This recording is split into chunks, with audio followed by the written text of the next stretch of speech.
Hello and welcome to this week's edition of the Comics Pals Reviews. I am your host, Sean, joined today by none other than Pete. Yo! And everyone's second, third, fourth favorite member of this crew, Tyler. You sound like my parents. And I only have one brother, too, so it's extra confusing. That's harsh. I mean, there are four of us. So if you're the last favorite, that's still okay. Still better than Kale. Sure. Yeah. Sure. Exactly. Sure. And can you really beat Marco? Like he's good with kids. Like I don't know if he's good for kids, but he's But the kids love him, Yeah. What can you do? He's like the cuddly animal sidekick of the group. Exactly. That has a very suspect nightlife. We're going to be talking about three of this week's biggest books. We've got Rom V's newest joint, Radio Apocalypse. Oh, that's a nice cover. Yeah. Check it That out. is sick. Sean, not to stop you right in your tracks, but you know how to pick the good covers. I will say that. Thank you. You know what? I appreciate that. I pride myself on that having aren't good the taste. expensive variant ones. Like, Exactly. you're not a madman. I No. get that. Yeah. No. I think the most I've ever spent on a variant cover is $12. I accidentally got a Midtown Comics shipment in the mail once that wasn't supposed to be sent to me, full of variants that were very expensive, and Oh, shit. I kept it. Yes. Damn right you did. Did they hit you up for it or? No, they were like the Avengers versus X-Men variants that were like the special ones. There was like Magneto fighting Iron Man, I think it was. Yeah. The Mark Brooks Sick. ones. Those what they were. Yeah. Well, we've got Batman's Secret Files, the Gardner #1. And last but not least, the book that is going to be on hiatus from now until who knows when, soon. Nice House on the Lake, #6. So 3 big books that we're excited to talk about. Before we dive into that, I do want to let you guys know how you can support the show and the channel. Follow, rating, review wherever you listen to us. Catch us on YouTube at youtube.com/thecomicspals. Subscribe for free if you haven't. We are on the road to 500 subscribers and we need your help. But we're not just asking without giving. We've got great content on there that we would love for you guys to check out that if you're an audio only listener, you might not have ever seen before. Like our YouTube exclusive New York Comic Con interviews that we've done, not just from this year, but years past. There's tons of cool stuff over on our YouTube channel. Go check that out. Listen to our Wednesday reviews of Image Comics. Every single Wednesday, we review Image Comics day and date. And if you want to hear your comments read on the air, listen to our main show, The Comics Pals, which drops every single Monday, where we talk about the characters you love and all the places you can find them. So, without further ado, let's jump into Radio Apocalypse #1. This is a Vault comic book, probably our first Vault comic review on the show. I think so. Yep, I was thinking about that. Yep. Yeah, took Rom V to to get us to go into the Vault. So we've got Rom V, we've got Anand RK. I know they have a much longer name, but that's how they are credited here. Sure. Anisha on colors and Abidikar on letters. And it starts with an ask. Rom's got an ask for us. He basically wants us to listen to any song that is referenced in the book. So before we even talk about the book, when you saw that, did you decide that you wanted to take that plunge, and did you do it? You asking me if I listened to Springsteen during this? Yes. No, I had something else playing. Me I like too. to play exotica music when I'm reading comics. Not erotica music. It's different. It's like tiki background music. Okay. That's an It's a weird interesting mood I get choice, put but in. sure. Is that true? Yeah, that's what I listen to. Yeah. I give you a absolutely playlist. believe that. I Yeah. believe that without a shred of hesitation. Either that or like old timey big band music that you would like feel in the Tower of Terror ride. Sure. Right. I didn't listen to the Springsteen mentioned in this. So No, I didn't either. I have a hard time listening to music while I read comics. Like I find it to be kind of distracting.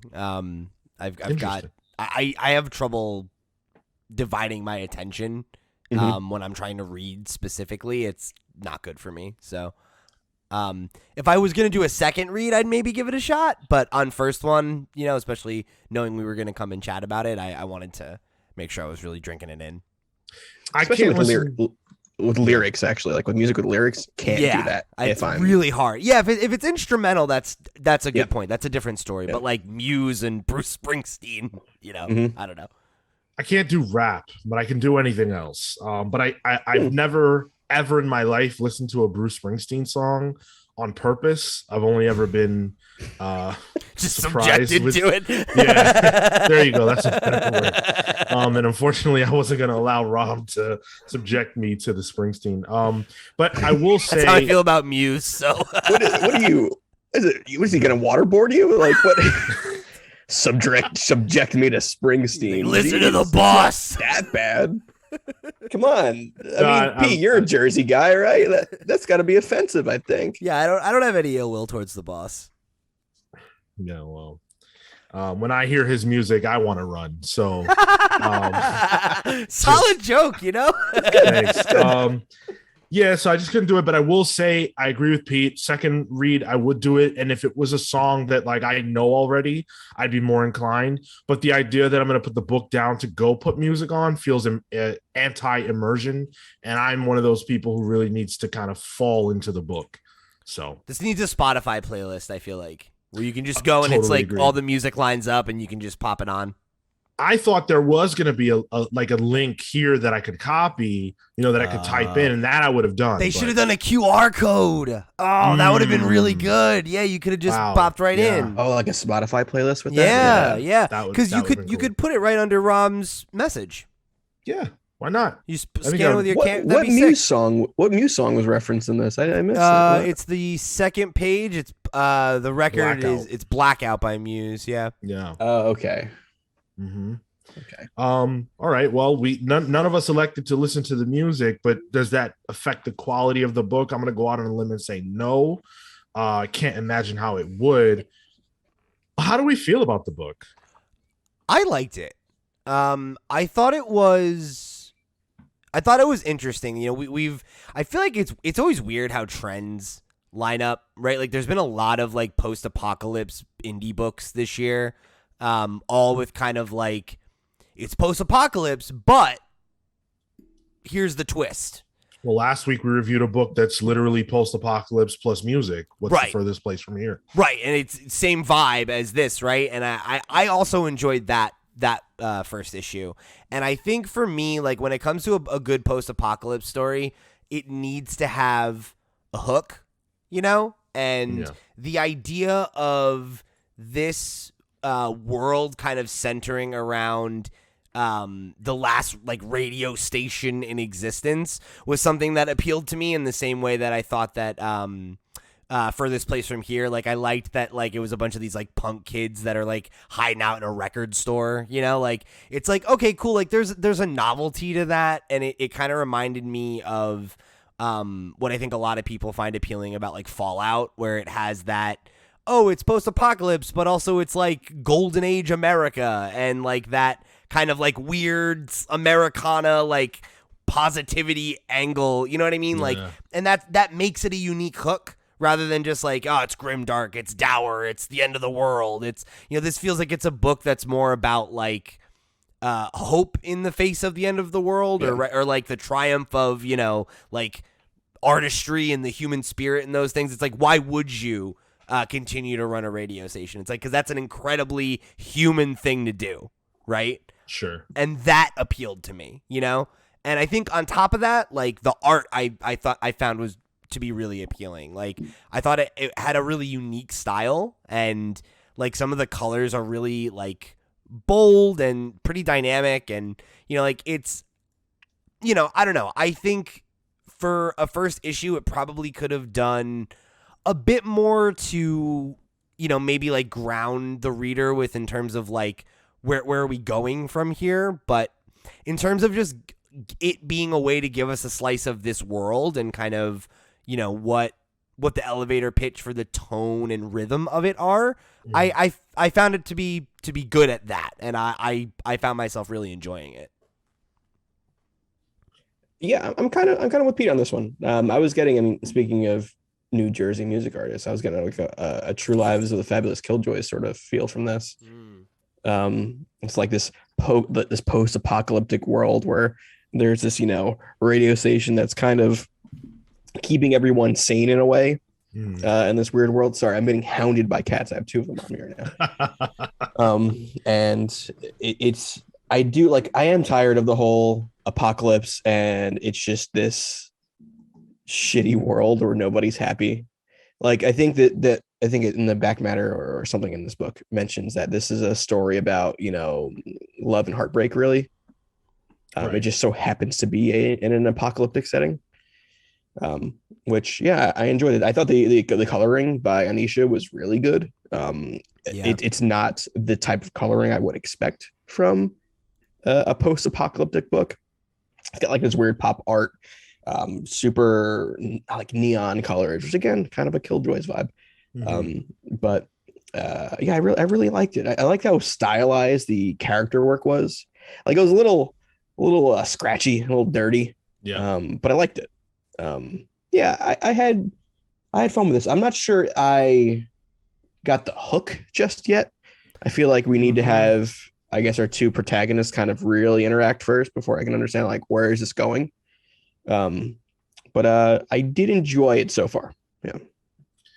Yeah. I guess I was a little bit less hot on this one than you guys. I really, really like Ram V. We review the Swamp Thing, and I'm always high on that. And there's just nothing that he's done so far that I don't like. But it's not that this is the first book he's done that I don't like. It's just that I couldn't find myself in this one the way that I was hoping to. Yeah. I like the initial concept. I think it's pretty cool. Like you guys said, the radio station that's kind of keeping everybody sane. That's interesting. I guess I wish it had leaned a little more into that in the first issue. It's definitely there, but there's also like a lot about, Callie being, astray, and is she going to live or die and stuff like that. And that's, that's fine. But it didn't give me enough of what I was most interested in, I guess. It kind of, I feel like I've read a lot of stories with a very, very similar hook within the last year. Even Geiger is kind of similar, where, it's always just, or is this person going to make it to the safe house, or are they going to die outside? And, I've been here a lot this year. Yeah. And so that took away from it for me. And then the art, I kind of found it was difficult to get into. It's real scratchy, like Tyler mentioned. And that, coupled with the crazy coloring, made it difficult to tell who was who sometimes. And things like that. It's not bad by any means. And I think as I get more familiar with who everyone is, it'll be easier. But for this first issue, I had a tough time. And then there are some like super exaggerated facial features. Like this dude's head is just like unbelievable. Yo, that guy got roasted on the playground as a kid. My man. Like, you could like just slap a whole 4 fingers on his forehead. He looks like that fucking, what is it? Is he a Hulk villain? I forget who it is. Oh yeah, leader. Yeah, totally. I was getting real Sanford Green vibes from this art. Yes. Which I'm a big Sanford Green fan. So like Sanford Green's one of those artists where like it's a draw, like he's a draw for me. So I was totally cool with the art. And yeah. Yeah, I don't know. It's funny because, like, obviously I definitely see everything that you're saying, Sean, and I am with you there in terms of the maybe not having the hook yet, but I think like the odd flavor of it made it stand out in a way that I think, yes, I have read a lot of other stories this year, but I think that this one had its own vibe and tone, made me feel like, yes, like maybe it's a bad time for this book to come out with so much competition in that genre, but I feel like it stands out among those because it has such a unique flavor to it, Sure. Yeah, I mean, I feel like there's something else in the background here that we don't really know about yet. Like, I think it was Callie, the one who hurt her leg and winds up, spoiler, exploding at the end. She had this weird infection going on with her leg. So is there a bit of a zombie thing in the background here? Yeah, like, I feel like the hook is being teased at us rather than giving it us in the first issue. Yeah, I was wondering the same thing because I think they called them like the Zelo or something, or the Xynos. Oh, the Resident Evil dogs? Yeah, right. And I was like, well, they're dogs, right? So is that like some kind of disease or infection or something like that? And it takes over you, and then you just become a weird pink fleshy monster. I don't know, but yeah, and I think the story will definitely continue to unfold. I wouldn't say this is something you should avoid. I just think, especially because these two really enjoyed it. For me, I think I need to see a little more. This is a book that I would be willing to give a few more issues to hook me. It just hasn't happened quite yet. Yeah, I think I'd say pull it if it sounds interesting to you. Like if any of the stuff that we said struck a chord with you, if you're familiar with any of the creative team's work and you'd like to see more of it, roll the dice on this one. Yeah, please. If you give me a crime story, I could read 50,000 crime stories in a year, right? So if this type of story is up your alley and you're not, burnt out, by all means. Yeah. It's also like a Vault Comics book, so like give some money to a non-big three publisher too. So that's fair. And also like knowing what we know about what Rom is capable of, like the idea that there is a hook here is like I fully have faith that this is driving somewhere, right? So, and I think the Swamp Thing took maybe in like 2 issues for me to really get the hook as well. So I remember you saying that. Yeah. So maybe there's a point to that too, right? Like maybe this is a book that needs a little room to breathe before you get to that. Oh, okay. Here's what this is. Got it. Fair enough. Well, let's talk about Batman's Secret Files, The Gardner, #1. First of all, for those of you who don't know, this was a $5 comic. Just want to point that out. You're welcome, Sean. Yeah, thanks. I think that the James Tynion name on a book increases its price by $1. I think that's what's happening. Is he doing Joker? He's doing Joker too, right? Yeah. Wait, Sean, you knew that right away, and you gave me a look. Are you still reading Joker? No. What? Any update there? Any update there? No. No. The only update is that I'm not reading it. Like, the stealth Jim Gordon book. No, I have no idea what's going on in the second arc of that book that just got started. Lady Bane. No. Why would you know that? No. It's James Tynion, Christian Ward on art. Tom Napolitano did the letters here. So definitely a great creative team on a book that did literally nothing for me. Really? Okay. Yep. Oh, okay. Hold on. Sure, Not literally nothing. Okay. Right? The art is great. Okay. But I can't believe that I bought a comic book that cost $5 that was literally only a monologue by a character I don't know and do not care about. Light week, guys. Light week. Not compelling at all, right? And not to mention, feels like super shoehorned into the mythos of Batman in a way that's just like not believable at all. This was frustrating for me. And Sean, just to clarify, you're not currently reading the Tynion section of like the Tynion Batman story. No, I'm way behind on that. You're like only like certain parts of it, right? Yeah. Like okay, all right. Yeah, this it was light week, so I was like, hey, why don't we read this Christian Ward comic because it's really good. I love Christian Ward as an artist. He did Black Bolt with Saladin Ahmed a couple years back, which I think was like my favorite book of that year. Really, really good miniseries. But there's nobody really like Christian Ward out there. So whenever I see a Christian Ward book, I'm like, yeah, I don't care what that is. I'm gonna give that a shot. It's a real painterly aspect to it, and Christian Ward really messes with the panel layouts, which I think was a little detrimental in this. There were a couple double page spreads where I didn't really know how I should be reading something. Yeah. And where does that fall to the letterer? Or does that fall to the artist? I'm not sure where the blame would be there. Um, but I actually kind of enjoyed this. I thought Tinian's been introducing a lot of new characters into his Batman run, which is nice to see. Because they're not just like new villains, you know. It's honestly more protagonists to add to Batman's kind of family. Sure.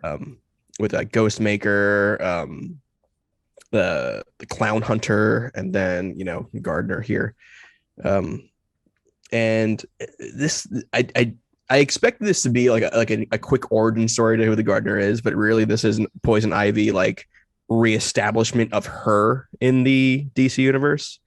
And it's kind of a synthesization of her story and where does she land on the villain scale, which I thought is nice to have because I think she's one of those confusing characters about where she stands at any given time.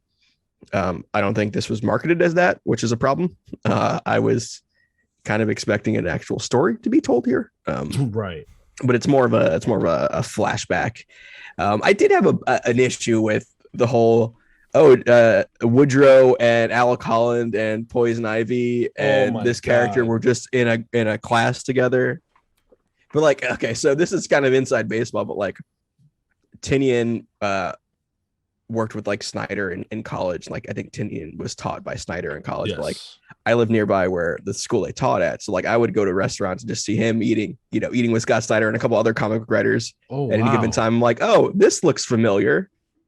I guess Snyder would be the Woodrow of the situation here. That's funny. Mexican restaurant over here is pretty good.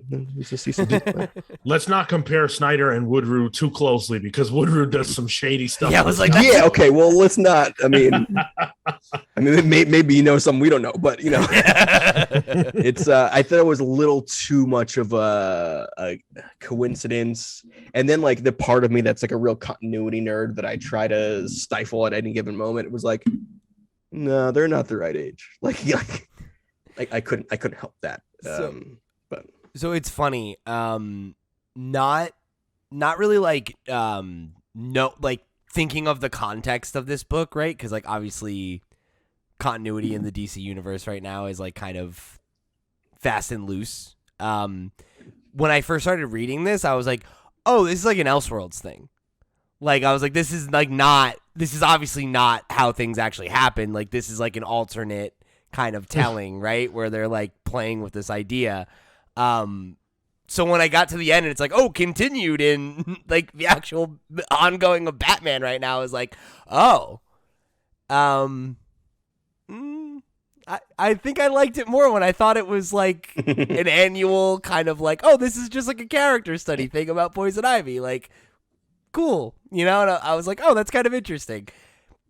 But yeah, I feel like it as like, I guess a retconning, because it is, I guess, sure. Right? Like, yeah, like, I don't know about that as much.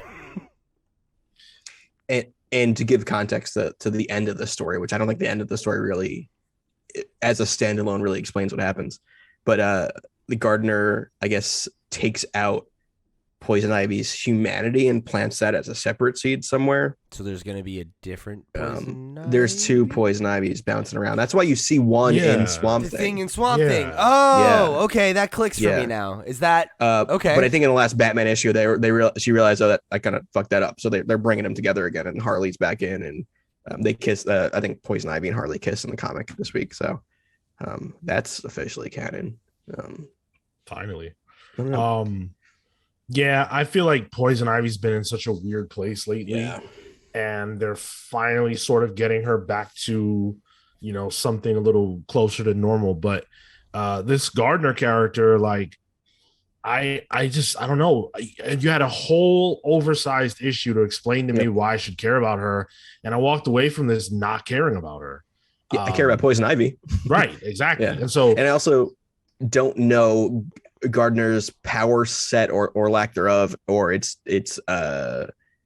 what separates it from Poison Ivy. Like, I don't think she has powers. I think it's just that she has these monsters at her disposal. Yeah, she's more of a scientist, like a scarecrow type sort of thing. Yeah, which is cool, I guess. But I really wish this had just been a poison. I mean, I guess it was a poison ivy story. Yeah, I feel like they used her more as a framing device, which is like, again, like I don't necessarily dislike that, but like the issue's called the Gardner, right? Like that's my issue. Yep. It's supposed to be more about her, and I walk away from it feeling like, man, Poison Ivy's really a good character, huh? But also, like, in terms of a marketing thing, like, if it's a Poison Ivy story, why don't you tell us it's a Poison Ivy story? I feel like that would, like, the random person walking in a Midtown Comics or something, and they see a Poison Ivy book on the stand. Yeah. Maybe they would pick that up rather than the Gardner.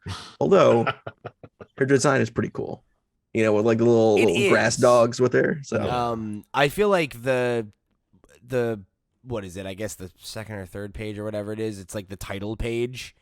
Where it's like the drawing of her and her cape, like suit jacket, but then her face is in the that looks so cool. Like she has a totally cool vibe and look and everything, but I just feel like we didn't get a ton about her except for the fact that like we know that she had this goal and that's why she developed these things that she now has as a power set, and we get an idea of like what her ability is in terms of like what she's capable of achieving, right? Because like obviously Poison Ivy's so powerful and she fucking cloned her or whatever the fuck, like that's a huge okay, cool, like she's on the board, she can achieve things, that's great and everything, but like what do I know about her as a person aside from the fact that she doesn't like superheroes and like I guess lives off on her own, and she used to be in love with Poison Ivy?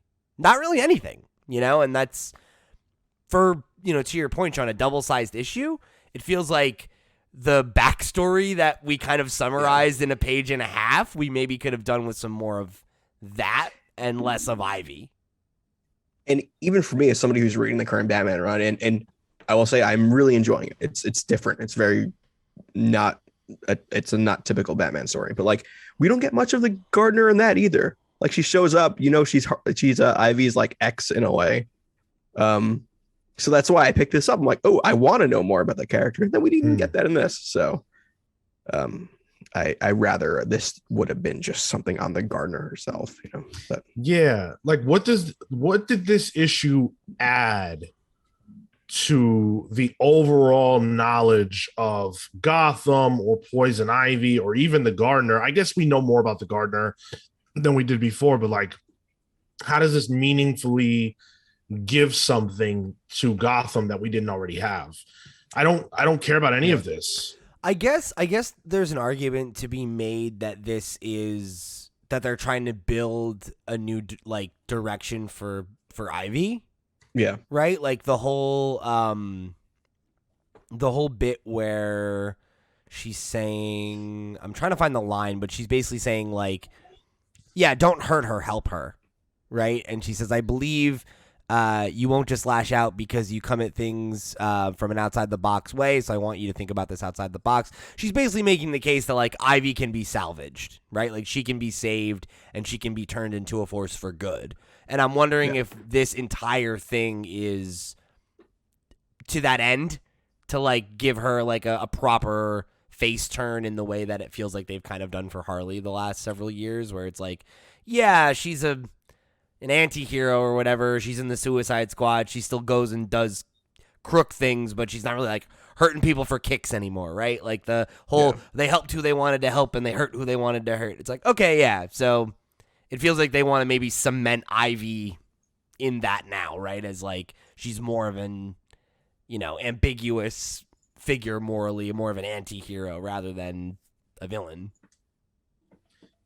I feel like we've been down that road with Ivy so many times. Like, sure. I didn't need the Gardner to know that Poison Ivy is like has a good heart, Yeah, right. That's very true. I feel like we've been down that hole since Snyder's Swamp Thing run, where he introduced her, right? Yeah. And then I felt like even during Heroes in Crisis, they were kind of dealing with that. So, I don't know who this was for. The art's great. We haven't talked too much about it, but the art's really good. I love the colors here. And those dog designs are cool as hell.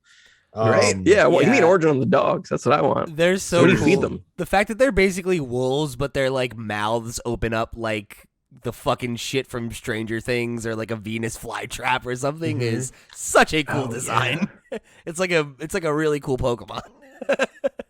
Word, right? Yeah, this would be a cool Pokemon.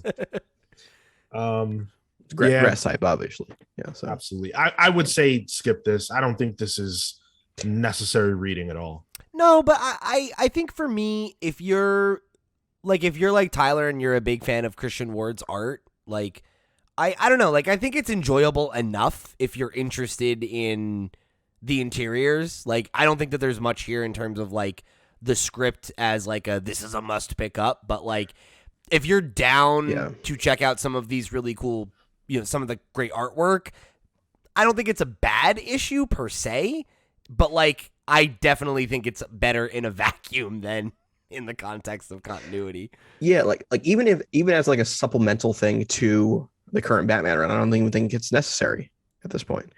I think if they collect the Batman secret files, like with the Peacekeeper, not Peacemaker, and I think like Ghostmaker has one too.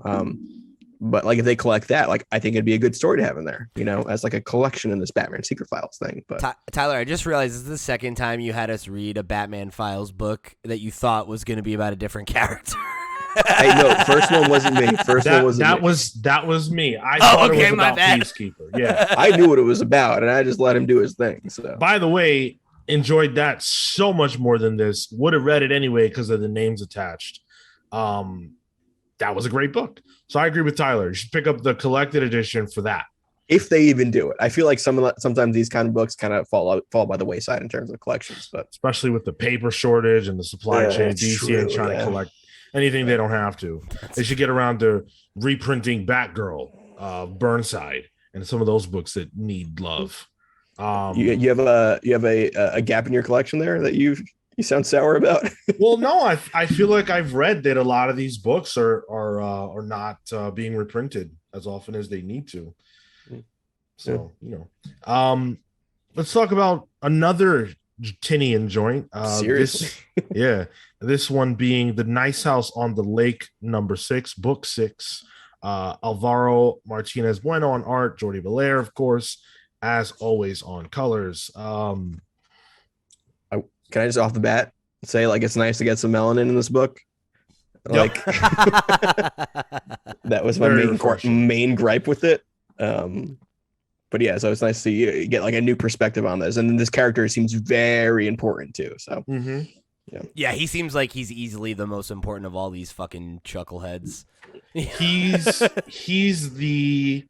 I believe his name was Desmond. For those of you who watched the Lost. Oh, you mean the best character in Lost? Yes, I'm not disagreeing. Just he's that character who comes into the story a little bit later, who knows a lot more than everybody else and is connected in a deep way to the mystery. And so for that reason, I love Reg. Reg is awesome. Yeah, he's black. Can't go wrong with that. I like. He feels like.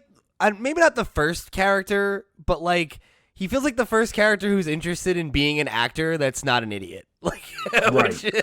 Like everyone else has been like, I'd like to do something, but I have no idea what to do. And he's like, I already figured it out. Like, I already have all the pieces put together. Like, let's get it together, gang. Yeah. I didn't realize this until you mentioned that, how everyone else is an idiot in this book. Or just like fucking not interested in engaging or an idiot. It's just and not to the point where it's like unbelievable. Like most people are not that smart, right? Like that's fine. But I would be one of them. I'd say I'm not. I wouldn't know what's going on here. I'd be the asshole who's like, "Well, I found the big black house, but I don't know what to do." Like, oh, I got this unlimited Amazon I can keep delivering. Yeah, I'm good. I'd just be trying to get comics and games, man. Right. You'd be like, I'm that guy from that episode of fucking Twilight. So he's like, finally, there's time now. And then your glasses break and you're fucked. I get more glasses. That's true. Well, on Walter's Island, you can just get glasses if you need them. Yeah, so it's beautiful. Nothing can go wrong here. I'm good to go. Like I wouldn't be trying to leave. So you'd be totally content on Walter's Island. 100,000%. I have Walter's Amazon on demand. Okay.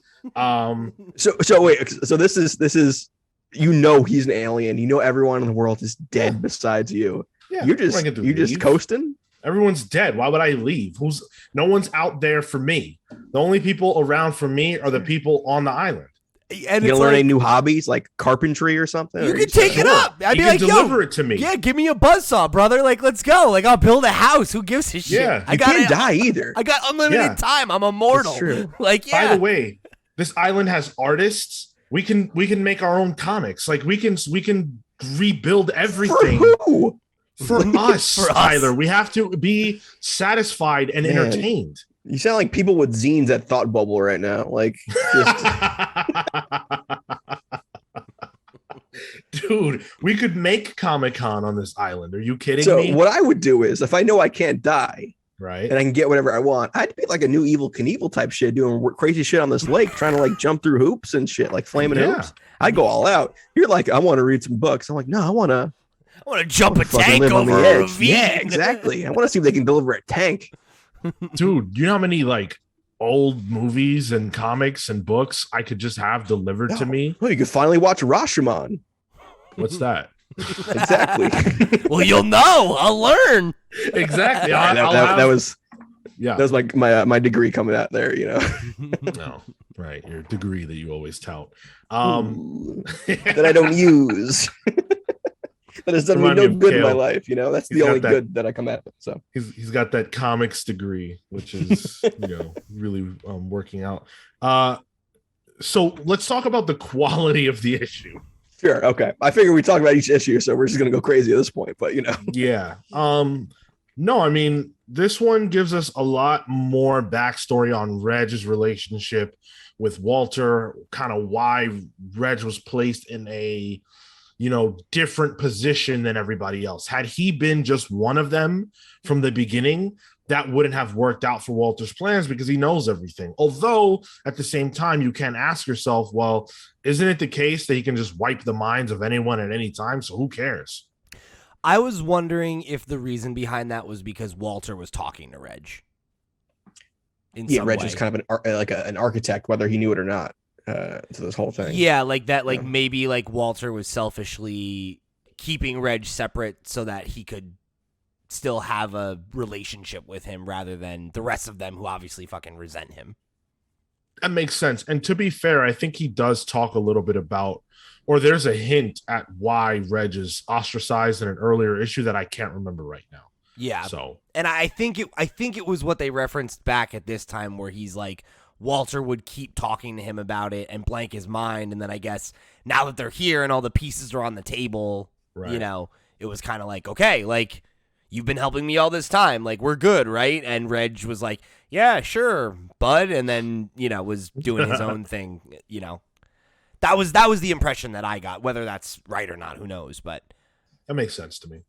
How are you guys feeling about like the usage of like just text throughout these issues? Like before it was the notes, that the guy was delivering from Amazon. Now it's an AIM conversation, which really dated me. I was hearing that. I didn't. That's funny. I didn't mind that. I feel like similar to like what we've said about how like those like infographics and those similar kind of pages I've been using the X-Men since the Krakoa era. I feel like when it's done well, I like it, and when it's not, I don't. And I feel like for this, when you're trying to tap into that, like, oh, in high school they were all best friends, and it's like, okay, it kind of grounded me in that time period a little bit, and like you as a fellow old, I was like, yes, like this is familiar to me, and like I remember having these kinds of conversations with people where like things always felt dramatic and serious and blah blah blah, but like in this case it actually fucking is, right? Like that worked for me. It played for me. I also really enjoyed it here. I was on the board of like, this got to go a few issues ago. Yeah. But I thought it worked here because, who's reading this book that doesn't remember these times? You know what I'm saying? Oh, there are people who are like, what the hell is this? I guarantee it. I'm sure there are, but you know what I'm getting at. Like it's it's something that a lot of the people that are reading this will immediately be able to connect to for all the reasons that Pete laid out. And so for that reason, I feel like it's effective. And, I really like whenever they take the time to dig in deep with these characters, I find that I like them. Yep. But there's so many that we don't like, it's just not enough. And then when we do it, right, and then we kind of pivot away from those particular characters for a few issues, when they come back to them, I've forgotten who they are or why I like them in the first place. I'm like, oh, I like Reg a lot. And then they flash back to, I'm like, I know Nora. I was going to say, I definitely don't remember anyone else. Yeah. That was a huge problem for me in the flashback where at the beginning of the story, or no, I'm sorry. You know what? I'm thinking of the last issue. Where it was the thing where it's like the setup of this high school section of the book.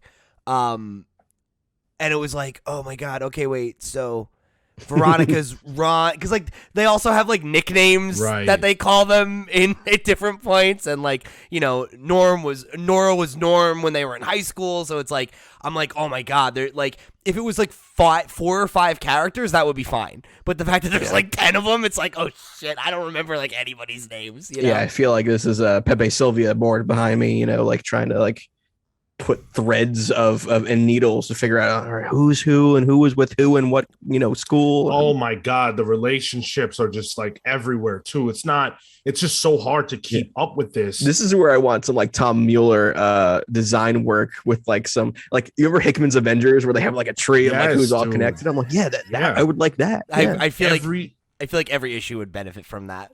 100%. I'm sorry, like every time I see Nora in the past, I go, who the hell is that? And then when they say Norm, I'm like, oh, Norm is Nora. Okay, great. But I forget it every time. There was a third character. There was a third or fourth character in that scene that I have no clue who they were. The guy that goes in the dark room. Veronica. Oh, no, Sam. That's the other guy. Sam, yeah. Who's that? Last issue, I was like, I'm finally getting it. I'm finally remembering names. I go back to this issue. It's gone. Gone. I had that exact same problem. I remember when we reviewed the one that was about the comedian, where he revealed that I don't even remember his name. But when he revealed that they couldn't die, I was like, oh, I'm finally locking in with these characters. Yeah. But now I'm like, shit, no. Like, and you know what? By the next issue, I won't remember Reg's name. Like by the next issue, you're not going to remember the name of this comic book. I might have kids by the time the next issue comes out. We don't know when the next issue is coming out. And the screwed up part is that because of that, I have to hold that against the series. What else can I do? You're telling me, because by the way, this issue did not set us up for a break. This didn't leave us at a point where I'm like, yeah, okay, I can't wait for this to go on hiatus. Like, I was like, I can't wait for the next issue. Like, right. Yeah. And I'm sorry, go ahead, Tyler. I was gonna say, I'm knocking this issue because it's good. Like, like I don't know when the next issue is, so I guess to disagree with you a little bit, Sean, I do feel like the last page like is a big, like, it's like, oh fuck, like he's resetting things basically. Oh, yeah. And like that's a new status quo that is like, but like to your point, like what a hell of a, like, the story has so much momentum right now, and now I just have to wait for who knows how long for it to come back. Like, that sucks. And that this is a book that when it does come back, you're gonna be like, I have to reread this. I'm not gonna fucking remember the finer points of this story. I already feel every time I read this book that I'm like, I should really reread this because I have such a better understanding of it now, and things that I'm sure were clues and stuff in the earlier issues that went over my head would probably make sense now. So, and I've referenced Lost a few times. Every episode of Lost, whether you enjoyed it or not, starts with previously on Lost. And they show you the important things that have happened that you need to know so that you can enjoy the episode. And I feel like there are other comics that I have read that do that. Be they Marvel comics a few years ago. I don't know if I don't feel like they still do that to the degree that they used to. That do this, and I feel like this book would really be helped by a page of just like, here are the characters that you need to know for now and what they have done that's relevant to this issue. Yeah, and like, I don't know. I know that there's an element to that where it's probably like that's pages that then come out of the story, right? Because you're not going to get rid of ad pages and, cost more to print more. And I guess it is what it is. But it's like, maybe to bring it back to a point that Tyler, brought up earlier is like, well, could we have maybe gotten rid of one of the text message pages to have a page where I get context? There are like 4 of them that I really need, of just a quick reminder of like, this is Reg. He's the artist. This is what's her name. She's the other artist. This is Sam. He's the journalist, I think, maybe. I don't know. Like, I would be really great if I could just get a little catch up, Even if it didn't recount all the story. Like, giving me a family tree and being like, these people are married. These people are together. These people used to date. Like, all that would be super nice, Yeah. It's like I think it was 2 weeks ago when we were talking about Dark or the Tom Taylor fantasy DC book, whatever it was. Oh, yeah. I'm like, a map would work there. Like, there are ways of adding context to a story that isn't necessarily another comic book page, Sure. Yeah. That could really help world build and kind of cement you where you are. I also feel like the fact that we've gone over the fact that they are building a map of this area and we don't see it more is something that feels weird to me. I would love to get like a bet, and it's so funny. You can if you get a Substack. It's an extra fee if you just pay for it. It's like a PDF. Yeah. It is funny though, because like you made the joke earlier, Tyler, that like I'm knocking this book for being good.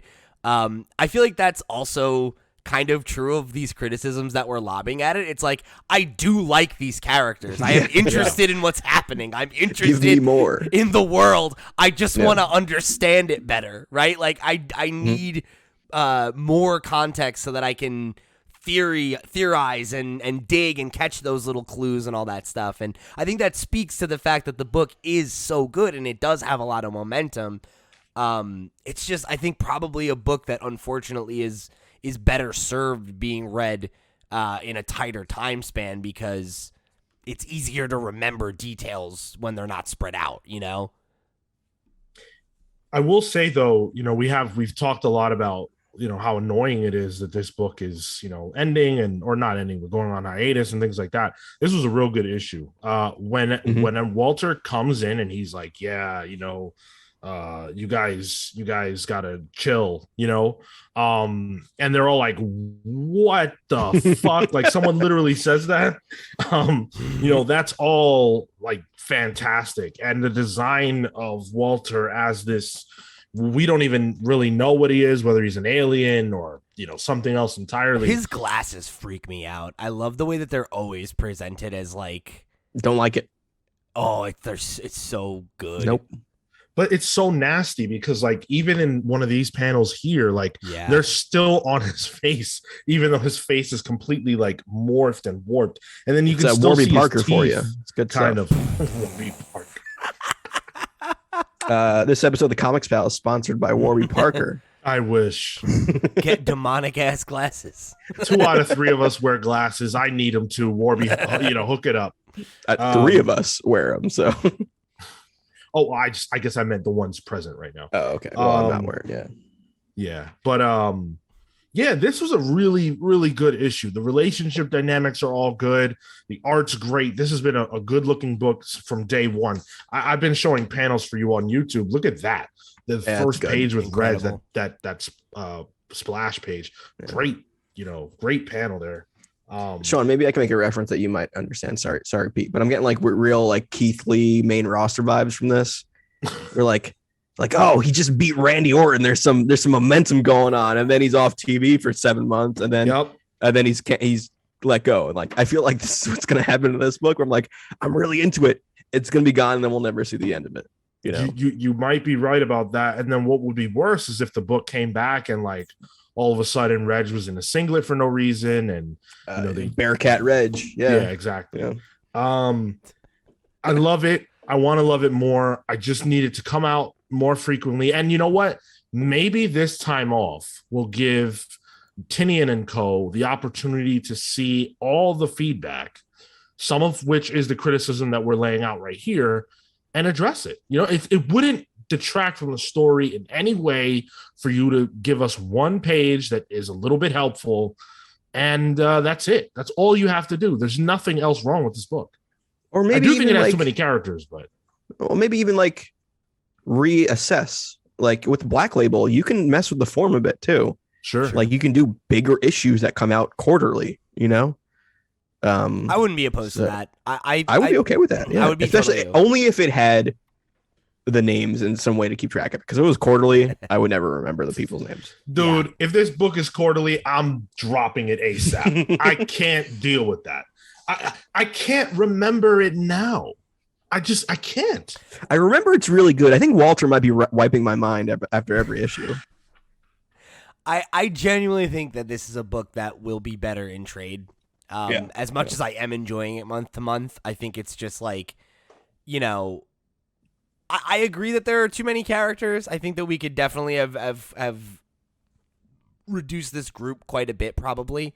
But in the same breath, like, it really is great, and it works for me on a lot of levels. And I feel like, you know, if what's required to get the most out of this book is just like a little bit more effort on your part as a reader to, like, you know, give it a reread when it comes back and all that kind of stuff, that sucks. But I don't think it's a reason to not take the plunge, because I really do think this book is high quality. Yeah. It's been a great ride. I don't think we mentioned it, but Alvaro Martinez Bueno is fucking fantastic. Yeah. Fantastic. Like, it's so good. Absolutely. The art's great. There's nothing like technically wrong with this book. No. At all. It's just this aura hanging over it that, like, the investment I'm making now won't matter.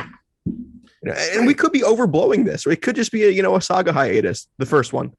Okay. I was about to say not the current saga hiatus. Like, give my man a heart attack. That's what I think it's gonna be, if even that. But just the unknown bit of the behind the scenes that's kind of really bugging me on this, which is like clouding my judgment of the actual book.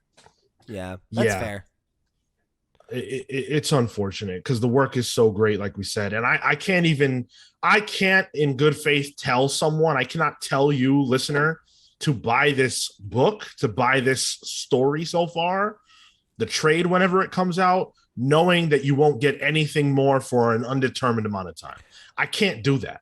I think for me, I'm in a place with the book where this is my pick of the week, for what it's worth. Mine too. Fair. Yeah. I think that this is a book that I would recommend trade waiting.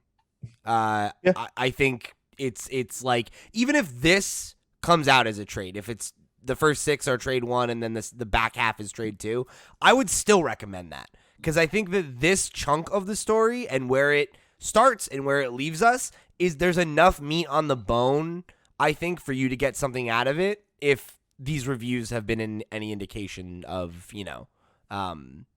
a story that would appeal to you, right? Like, we didn't love this book, we wouldn't have reviewed all 6 issues, right? Sure. I think that's high praise in and of itself. Tell that to Spawn. Well, that's fair. I tell that to Spawn every week. Hey, yep. But I think that this book is definitely worth your time. But you have to go into it able to accept the caveat that, like, it ain't done and we don't know when it's coming back. Like, I know it will, and I feel fairly confident that Tinian and Co. are going to land the plane, based on what we've gotten so far and what we know about, their abilities as creators. So I don't know. I think it's one that's worth taking the gamble on. But I also wouldn't begrudge you if you were like, yeah, I'll wait for it to be over. Yeah. That's a totally reasonable call. And I think I would personally recommend you pick the trade up whenever this book gets announced as coming back. That way you can be, ready to go. That's but you read it close enough that you retain some of that info. Go right off of this into book. Number 7, and you'll be in good shape.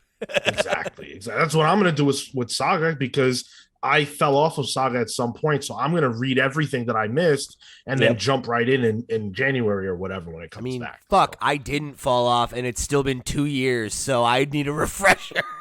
Sure. Yo, me too. I'm gonna read. I have every issue. Like I don't read it. I read digitally now, except for Saga. It's just been a while, you know.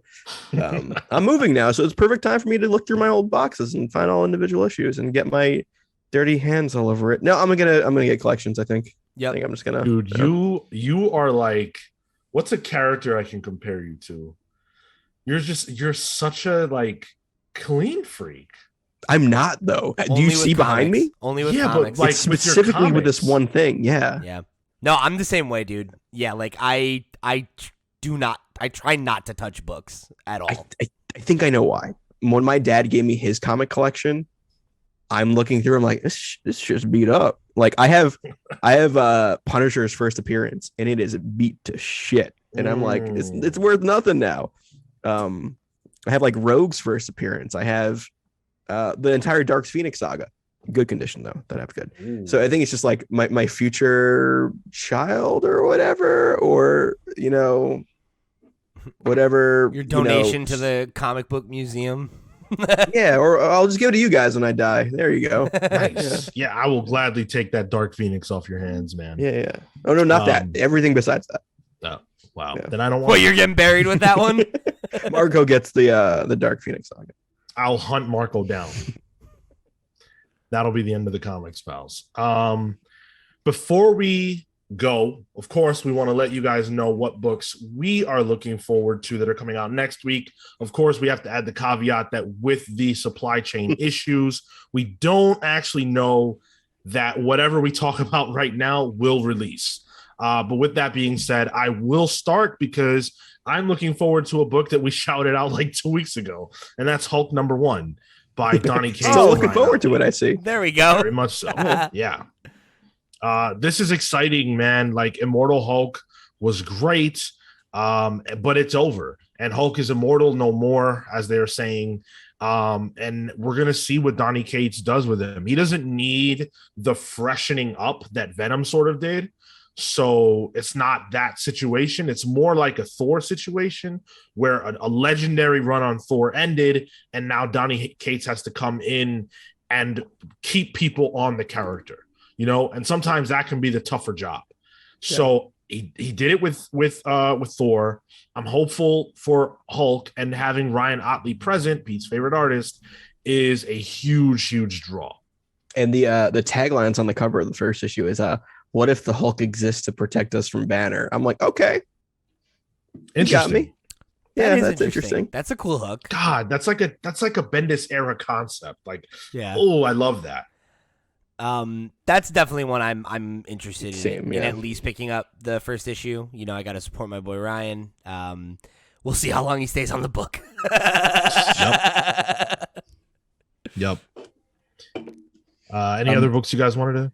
Yeah. For me, I mean, it's a week of Marvel #1s next week, with Black Panther #1 by John Ridley and Juan Cabal coming out next week as well. John Ridley, the screenwriter of 12 Years a Slave, I believe. Yes, indeed. And Juan Cabal, one of the Stormbreaker artists from Marvel Comics, that I really enjoy. He did some of Tom Taylor's X-23 Wolverine stuff. It's real good. There was like an Elektra book years ago by, I want to say, Rosenberg. I could be wrong on that. It was very good. Juan Cabal is one of those up and coming like Marvel artists that I really enjoy. And then Hawkeye Kate Bishop #1. Wonder why that's coming out next week. By a team I don't know at all. Yeah. It's Marieke Nijkamp and Enid Balam. Like, I literally do not recognize a single name on this creative team, and I'm fucking ready for it. You know, like, new blood. I love Kate Bishop. Kate Bishop is probably one of my favorite Marvel characters. I think she's better than Clint, at least current Clint, you know? So I'm really excited for that. And great timing, you know, because the show comes out next Friday as well. I kind of like that strategy of giving a book that people will read anyway to new creators who are worth a shot. That's a great way to get those creators over. So hats off to Marvel on that decision. Yeah, that is smart, right? Because like I don't know, like you already have that tie-in. Like, you don't necessarily need to put an A-tier name on it. And if it's somebody who's got chops and everybody reads it, then everyone's going to be like, oh, who the fuck is this? And then you're putting over some of your more junior talent, you know? Yeah. Pete, did you have a unique pull or Hulk for you as well? You know what? I'm gonna shout out X-Men #5. Okay. You know, we'll see how that one is, because that book's been weird for me, where like part of me likes it and part of me feels like it feels out of place in the current era of X-Men. But you know, I feel like with every one of these books, I'm like, well, I'll give it 12 to 18 issues before I decide if it's any good. So I'll give it a whole run before I like it. You know? Or I decide, you know what, this wasn't what I wanted, but that's okay. It's a big week next week, allegedly. Yeah. Yep. Like I got like DC Vampires, which I enjoyed last week. Like last time it was out. Friggin' Echo Lands is out next week. That Texas Blood. Guys, I'm not on the Image reviews, but that Texas Blood might be like book of the year for me. It's so damn good. How many issues deep? It is 12 issues deep. I think this might be the culmination of the second arc. All right. Well, it's Chris Condon and Jacob Phillips. It's got like a Brubaker Phillips kind of feel. It's Jacob Phillips, which I think it's his son or brother. It's his son. Sean Phillips's. Yeah. Yep. Sean, you like a good crime story with a little bit of like supernatural in it, like a tinge. Sure. Of it. Oh, it's so good. It's so good. All right. Well, I got to read that on Tyler's recommendation. Oh, go ahead, Pete. I was going to just say before we close out here, if we're shouting out Image books, even though I'm on those, Radiant Black #10 is getting the solicits, and I can't wait to see that fucking book. And Pete, remember when Kyle Higgins told us about the little like black light thing? Yeah. I tried to get one because I remembered that he said that there was some cool shit in #9. So tried to get a black light? Yeah. Wait, like wait, what? One? Yeah. Fill me in on this. All right. Okay. So when we spoke with Kyle Higgins, we did an interview with him at New York Comic Con. And sorry, I don't watch you guys' content. You know, it's okay. Don't worry. He told us that issue 10 was going to be really cool. Well, we even got to see it, but like he told us that if we used the black light and he showed us how it worked, there'd be more colors that would pop and different cool things like that. And he told us the way we could get the exclusive one was to go to the Image shop or the Radiant Black shop that would become available from issue 9. And there was a QR code you could scan in issue 9. And when I did that, it was all sold out. Damn. Yep. Man, you missed out on the Room Raiders edition of Radiant Black. You killed him on that one. Shit. He's fucking dying. I'm slowly learning how to just ruin Sean at the end of the show. Room Raiders. Deep cut. You got to get that black light out. Check out that room before you let him through. I love that show. Wow. Yeah. Damn. So definitely pick up Radiant Black #10 as well. Thank you so much for listening. We hope you appreciate my thing now. Yeah. I mean, you're doing it consistently. Hopefully you guys enjoy our conversations about these books. What books do you want us to read? Write in and let us know. Leave that follow, rating, review. All that stuff helps us out a lot. YouTube.com/thecomicspals. Subscribe for free. Like the video. Share your comments with us. Share the video with your friends. If you leave a comment, check out our answers to your comments every Monday on the Comics Pals main show. We're talking about the characters you love and all the places you can find them. And of course, if you want to hear us talk about Image books, that's every single Wednesday. We're doing our Image reviews. For Tyler and Pete, I'm Sean saying until next week, take care, guys.